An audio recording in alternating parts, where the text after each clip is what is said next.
هو في صحيح أماكن كتير في الدنيا مش عارفين عنها حاجة، لا وبتبقى مهجورة أو بعيدة عن الحياة، وفي أماكن تانية محدش زارها قبل كده، وفي أماكن غريبة جدا وخطيرة جدا لو رحتها ممكن تلاقي نفسك في خطر كبير. أهلا بيكم في قناة ستوري شو، ومعاكم كريم ناصر، ويلا نشوف مع بعض أغرب 5 أماكن موجودين على الكرة الأرضية. أول مكان خطوط نازكا في بيرو، دي رسومات وأشكال غامضة على الأرض مش باينة إلا من فوق في السماء. دول عملوهم ناس عاشوا في بيرو من زمان جدا ومحدش عارف ليه عملوه. في ناس بتقول انهم كانوا بيتواصلوا مع الفضائيين بالرسومات دي، وفي ناس تانية بتقول انهم كانوا بيرسموا جروحهم على الارض، زي ما اول ما بتسيبك كده تجيب كده كشكولك قلم رصاص ترسم كده قلب مكسور وتبدأ بقى تغني أول يوم في البعد لعمرو دياب. تاني بقى أغرب مكان عندنا على كوكب الأرض الشاطئ الأحمر في الصين. ده شاطئ في منطقة اسمها بانجين في الصين، ولونه أحمر لامع زي الورد ده عشان في نوع من الطحالب اسمه السويدة بيتغير لونها للون الأحمر في فصل الخريف. طبعا معظمنا بعد الفيديو ده هيبقى حابب اللي هو يروح بانجين في الصين عشان يستجم شوية مع اللون الأحمر اللامع ده. تالت مكان معانا طريق عظام الحوت في سيبيريا.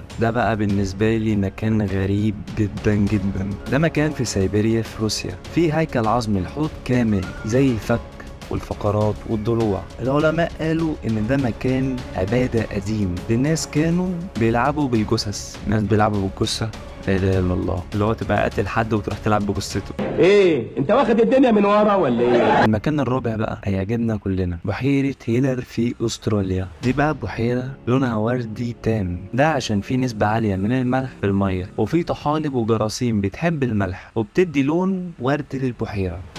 مين العبيط اللي ينزل في البحيرة كلها جراثيم؟ اخر مكان معانا وده يمكن شائع شوية، مثلث برمودا في المحيط الأطلسي. ده بقى مثلث كبير جدا في المحيط الأطلسي، بتضيع فيه الطائرات والسفن اللي بتعدي من خلاله. مفيش حد عارف ليه ده بيحصل ولا ازاي حتى يخرج منه. يعني في أساطير بتقول إن ده المكان اللي بيبقى قاعد فيه الشيطان، وفي علماء قالوا على مثلث برمودا طلعوا عليه اسم اللوست بوينت، زي نقطة الضياع كده. حقيقي مكان غريب وملفت للانتباه، ولازم الناس يعملوا ابحاث عنه، بس برضه مش هيعرفوا للاسف ان اللي بيقرب من المثلث ده عوض الله عليه. ده كان جزء صغير من اغرب واخطر اماكن في العالم، ويا رب تكونوا استفدتوا من حلقتنا النهارده.